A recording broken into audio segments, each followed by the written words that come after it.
Oi pessoal, tudo bem? Estamos aqui para mais uma aulinha de produção de textos e como eu avisei na semana passada, começamos hoje com um gênero novo, que é o resumo. Muitas pessoas acham difícil, dizem que não sabem fazer, mas se enganam, porque nós fazemos resumo o tempo todo.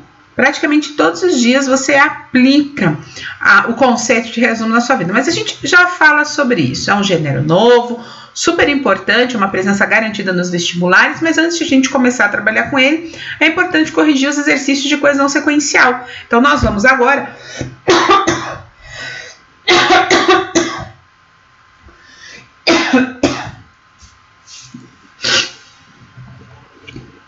Então, nós vamos agora corrigir os exercícios da página... Deixa eu ver no meu material, página 14. Eram questões de conectivos, que diziam o seguinte: vamos colocar o emprego dos conectivos em prática. Faça a primeira atividade individualmente, a segunda em dupla. Tudo fizemos individualmente, porque estamos em casa, né? Exercício 1. Nos parágrafos a seguir, escolha os conectivos que preenchem melhor as lacunas, levando em conta as relações de sentido entre as ideias, né? E aí nós tínhamos um textozinho ali, que você já se perguntou: o que acontece com as sobras de pele das pessoas que fizeram uma plástica? Saiba que em alguns lugares do mundo elas são reaproveitadas em laboratório e suas células servem como base para criar tecidos novinhos em folha. Esses tecidos são usados em testes de cosméticos e remédios. Tornam desnecessária a utilização de animais nessas avaliações, né?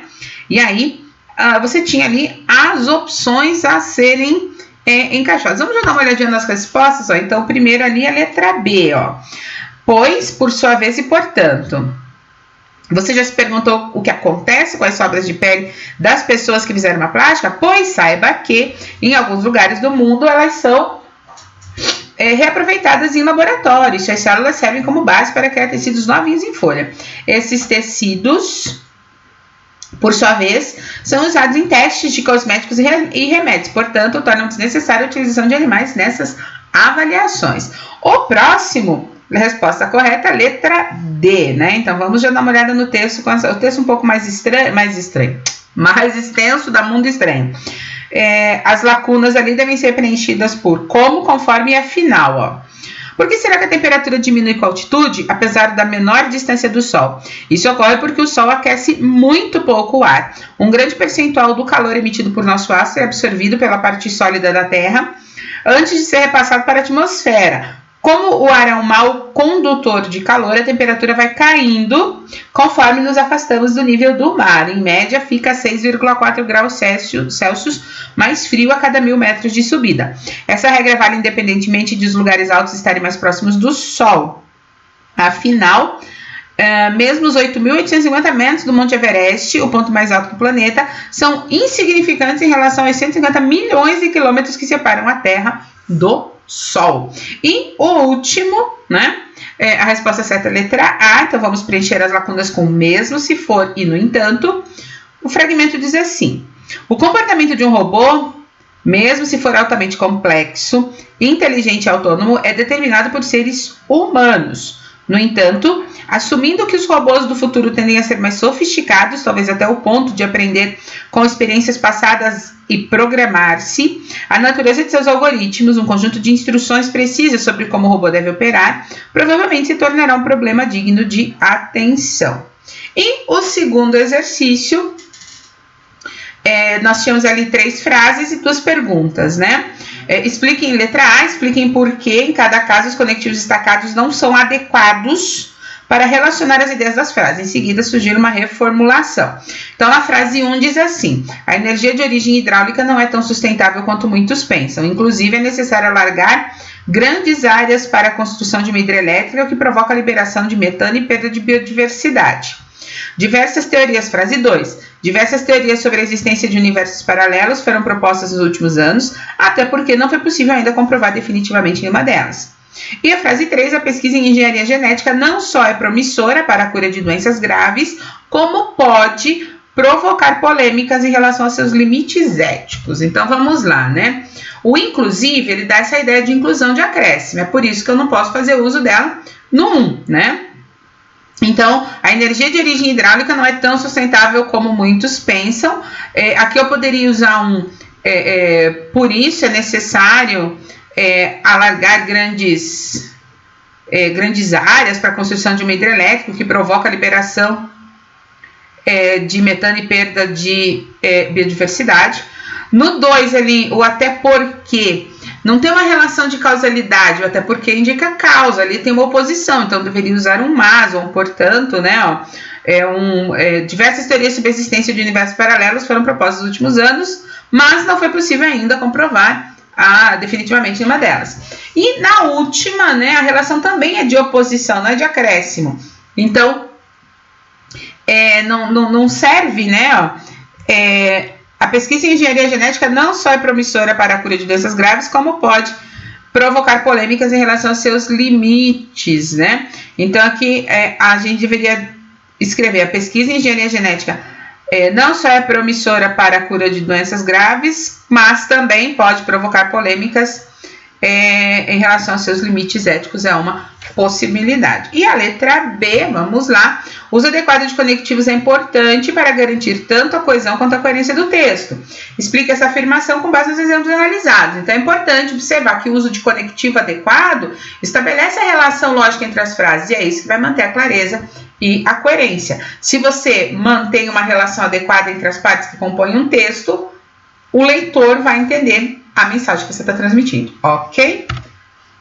Agora sim, a gente pode deixar o materialzinho de lado e começar a falar um pouco de resumo. O resumo ele é sinônimo de síntese, então essa primeira informação que você tem que assimilar. Sempre que for solicitado a você que faça um resumo, o que está se solicitando é que faça uma síntese, ou seja, que você pegue uma informação maior e enxugue essa informação à sua essência, né? É uma prática, como eu já disse antes, muito comum, inclusive nas nossas atividades diárias. Quando você assiste a um filme e conta para o seu amigo o teor desse filme, você está fazendo um resumo, você está fazendo uma síntese para que ele também sinta o desejo de assistir a essa mesma produção. Então, é algo que se faz sim de forma rotineira, tá?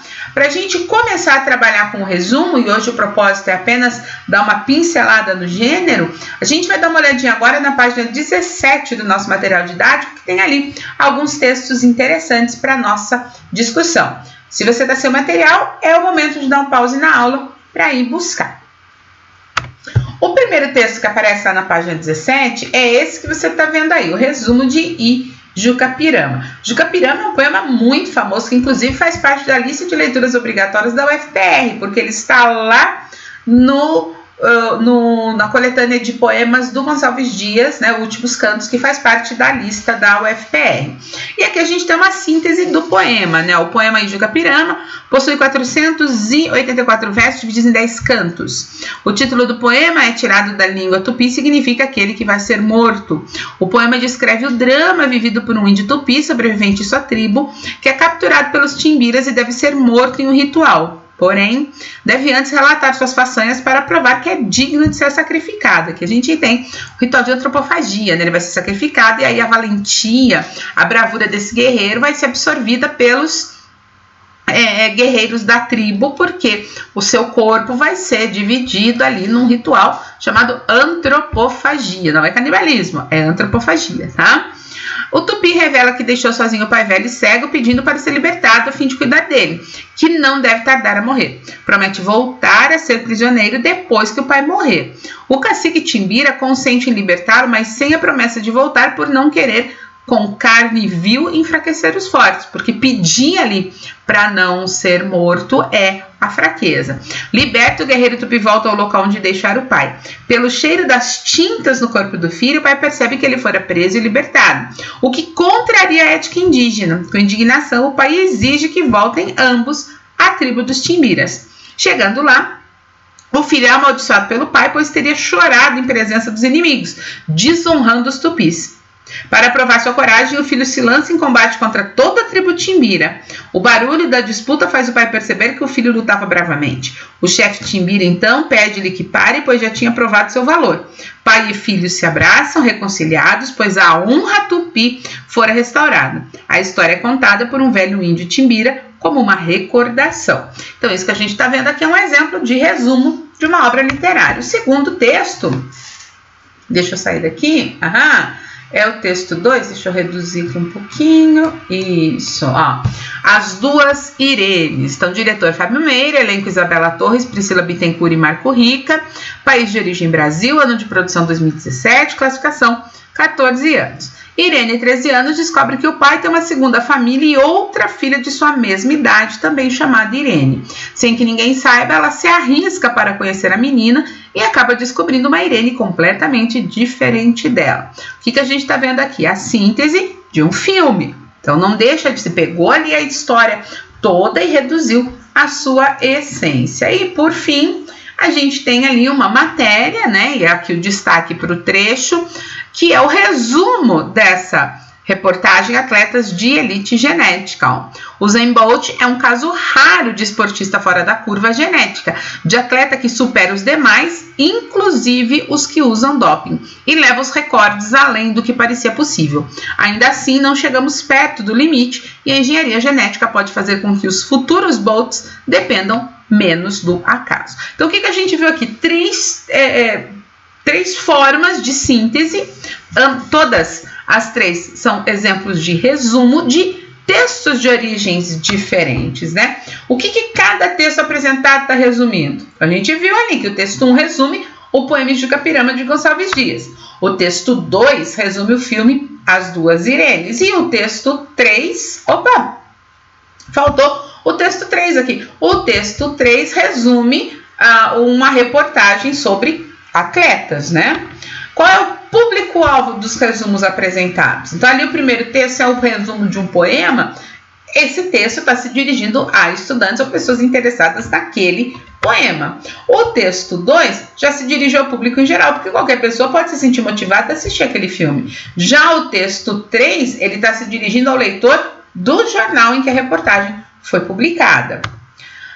Por que a gente viu tudo isso? Porque veja que uma síntese, né, um resumo, ele vai trazer a essência, uma informação. Para você deixar isso bem fixado na memória, o que nós fizemos, essa conversa que nós tivemos aqui, eram os exercícios 1 e 2 do nosso material didático. Você agora finaliza o 3, 4, 5 e 6 em relação a esses 3 resumos. Na próxima semana, a gente começa pela correção e aí já vai trabalhar com características e estrutura do texto resumo. A ideia é mostrar para você propostas de vestibular em que esse gênero foi cobrado, ok? Então, essa é a sua tarefa. Fique bem, aproveite bem a semana e a gente se encontra na próxima aula. Tchau, tchau!